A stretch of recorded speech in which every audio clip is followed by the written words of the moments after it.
We're talking about my grandmother's sister. I was about 14 years old at that time.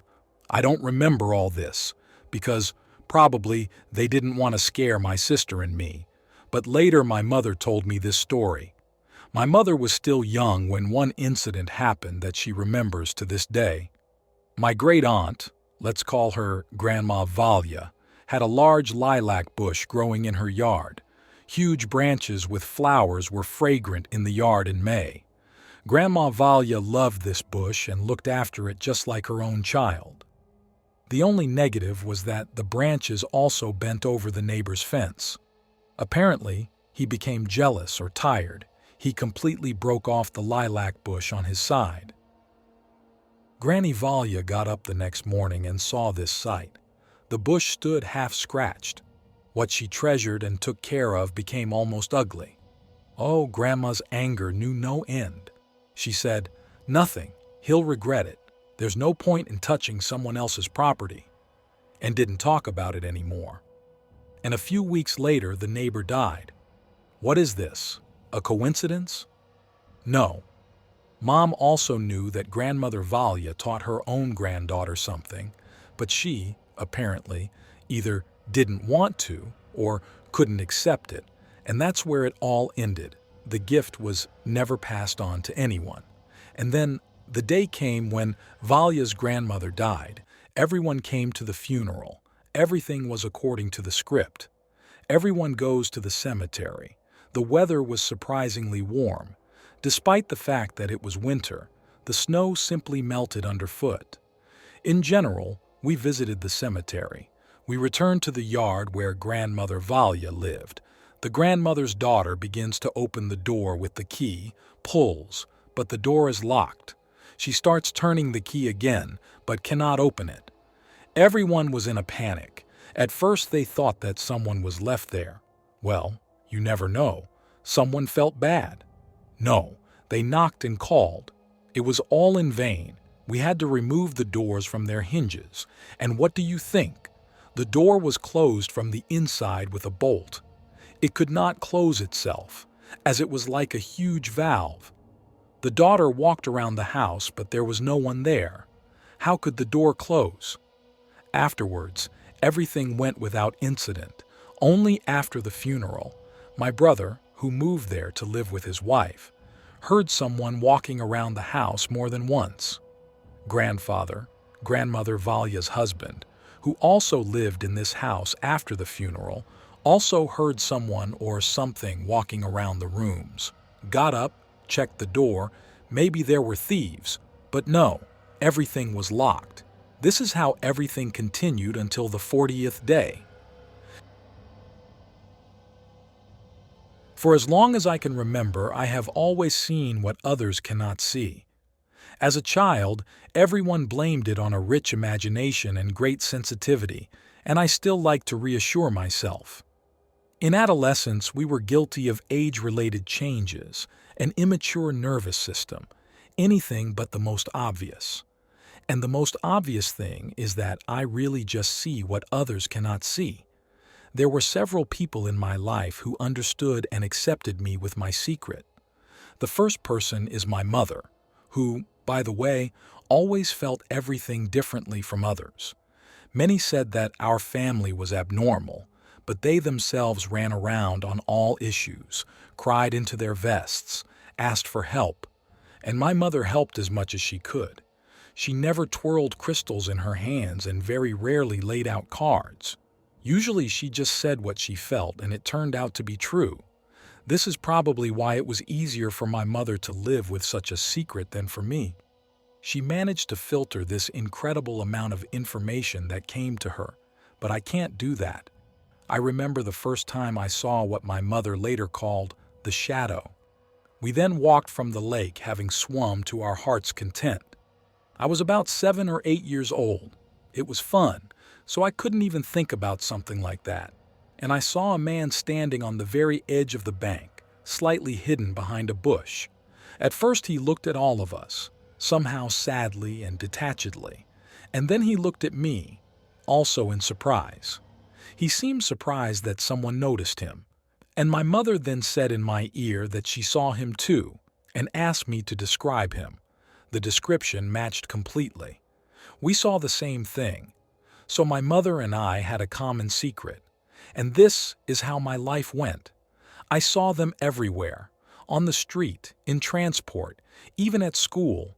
Then, thanks to questioning, I found out what kind of person he was, but they looked at me like I was crazy. How do I know what a person who died a couple of decades ago looks like? When I was 15 years old, my mother died. Suddenly, without getting sick, without pathologies. But, as I realized later, we both felt something. Although, of course, no one could even think about death. Life had just completely improved after a series of problems and everything was basically fine. Our life changed dramatically. It was very bad, painful, offensive. We moved far from our homes, friends. I left behind everything that I liked, who I loved and whom I valued. And from that moment my life turned into a real hell. Now I encountered shadows not once a month, or even less often, as happened before, but every day. They could just walk past me, look from the mirror or even the box I pulled my things out of when we moved. And the worst thing was, of course, seeing my mother. This meeting was not joyful, although I dreamed of seeing her.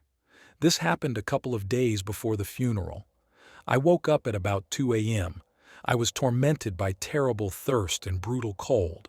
I quickly drank and ran to bed.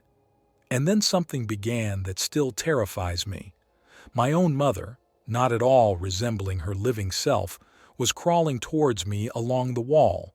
She looked like a creepy version of herself, a broken doll, and did not at all resemble a happy, beautiful woman. Even after death, in the coffin, she did not look so scary. She crawled towards me both quickly and very slowly, and I could not move or scream. Mom sat down on my bed, at my feet, and stared at me with huge eyes. When she began to speak, I immediately began to tremble from the top of my head to my toes. She said she was very cold and thirsty. She sat there for a few more minutes, and then simply disappeared the moment I could blink. The next day, for some reason, I wasn't so afraid, although I was worried about my mother. Now I can't even understand how I didn't go crazy with horror. The next time I dreamed about my mother, she was completely different. It was after the funeral. I had a good cry and went to bed. And this dream was the best of my life. In it, my mother was as I remembered her and even better. We talked to her. She gave me advice, warned me about what would happen next. We said goodbye to her, and I never saw such dreams with my mother again. Then a loved one appeared in my life, who has been convinced in his own skin for the past 5 years that I see a little more than other people. I've seen so many things that frighten, creepy, or bring me to tears.